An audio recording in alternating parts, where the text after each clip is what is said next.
Hello everyone, welcome back to the channel. Today I'm so excited to be with you guys today. Today I have a very special topic, 7 reasons why the publishing industry is gatekeeping.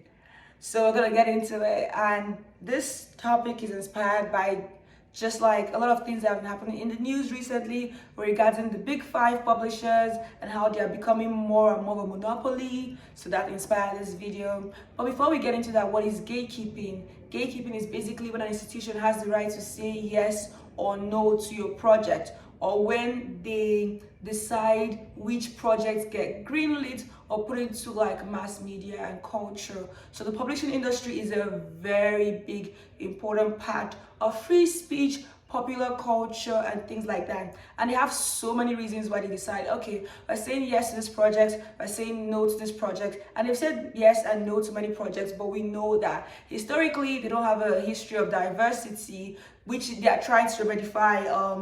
If you're giving credit to them, they're trying their best to rectify it, but obviously them becoming more of a monopoly does not help with diversity. But that's not what we're getting into. The main goal of this video is to talk about reasons why the publishing industry is gatekeeping, why they're saying yes or no to certain projects.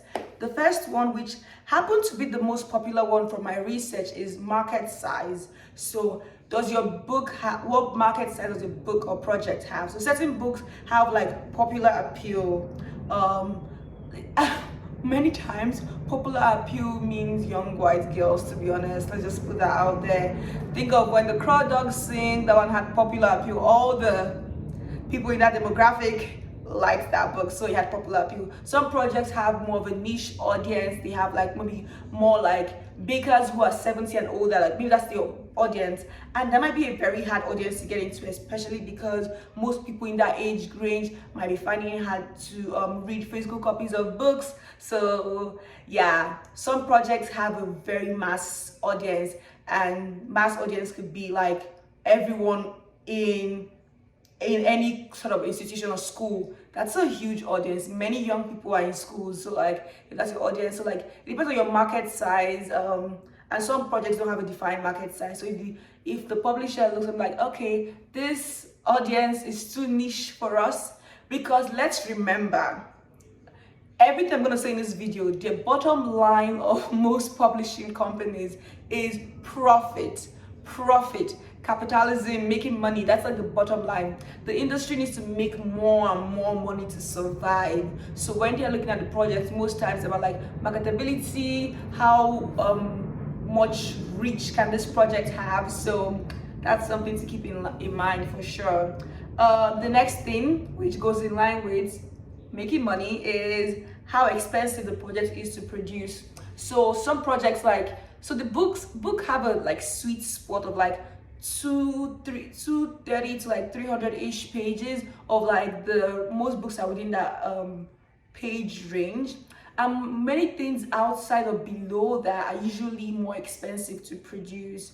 So the publishers will look at how much like is this going to cost us to produce. Some books have like specific dimensions that are out of like some, like most books also you see in this like kind of dimension range. So like this dimension range, like this dimension range, like, so if your book is like supposed to be like landscape like this, and it's huge and it's like in a weird shape, that's why most books are not like in like very weird shapes, because like they'll make it hard to ship and how to produce. So they have very standard dimensions of what books look like. So if those books are hard to produce, they require certain like specific things, it might be a no, because obviously the bottom line is making money. Another big thing is fitting the ideology. So many times publishers don't want to be as attached to certain ideologies.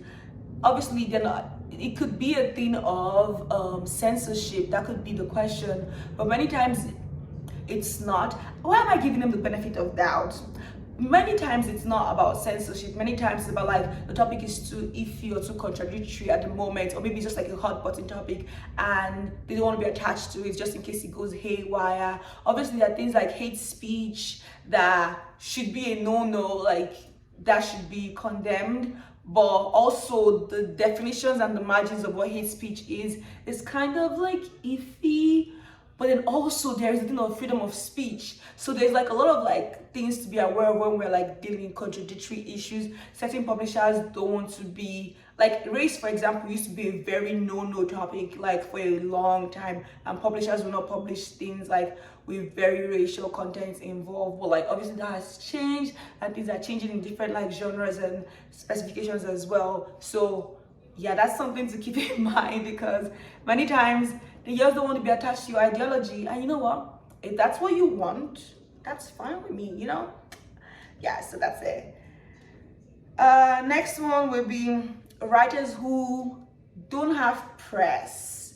And this one is kind of interesting because I know many like no-name debut authors who did not have press and were published and got like lots of press out of that publication, and that's completely fine. That completely happens a lot. But many times, remember the bottom line, making money.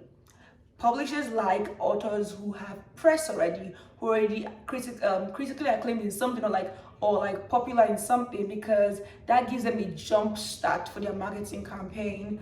And it shouldn't deter anyone, but many times that's what like they're looking when they're like turning down or like reviewing contracts and things like that. They say, oh yeah to this project, oh no to this project. Yeah. Writers with bad press, kind of going off of the second one. So it also goes back to the ideologies they want to be attached to. If this writer has been known for making anti-Semitic comments, for example, it might be like, we don't want to get attached to this kind of thing. So bad press is not always good press. I don't know who came up with that saying every press is good press. I don't know about that. Please keep your bad press away. But also bad press can just be a result of like people wanting to like attack someone, and just could be the overdoing of cancel culture. Because yeah, but if it's accountability, that's different. But like when like cancel culture is stretched, that could be a little bit more nefarious, you know. Sometimes setting campaigns against somebody is just basically nefarious and doesn't have anything to do with their character per se, but just because someone else has an agenda, and we have to be open to this kind of possibilities. The next one with book trends. So in publishing, there are some like trends that come with the years, or like a couple years. So like there was a time where like cookbooks were all the rave, and they still are, but I don't know if that's like as much the rave as they used to be. Photography books used to be a big deal back in the days. They still are, but not as much as they used to be.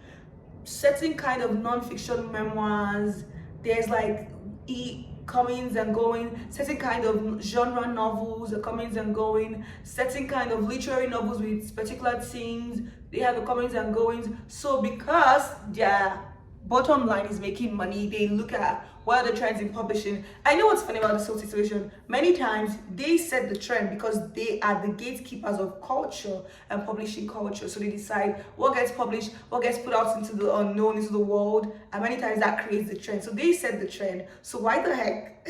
But anyway, we're not criticizing here today, just like putting things out there.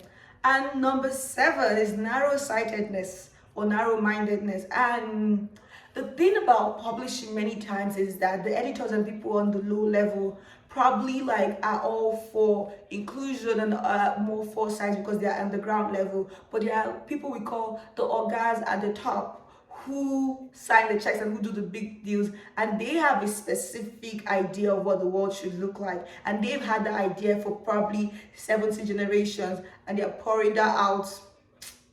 You see? So there are people that are determining what gets in and what gets out. So it just makes everything a little bit more messier. Many times the people at the bottom, they have like the best interest of the masses, and like they are forward thinking because they know, they see what's happening on ground. But the orgas, the executives, the execs as we call them, might not have the same foresight, and they may be narrow-sighted, and that could like prevent them from saying yes to a project that could be really big. Yeah, but these are like my 7 reasons why I think the publishing industry is gatekeeping. Like there's research attached to a lot of these reasons, but let me know what y'all think.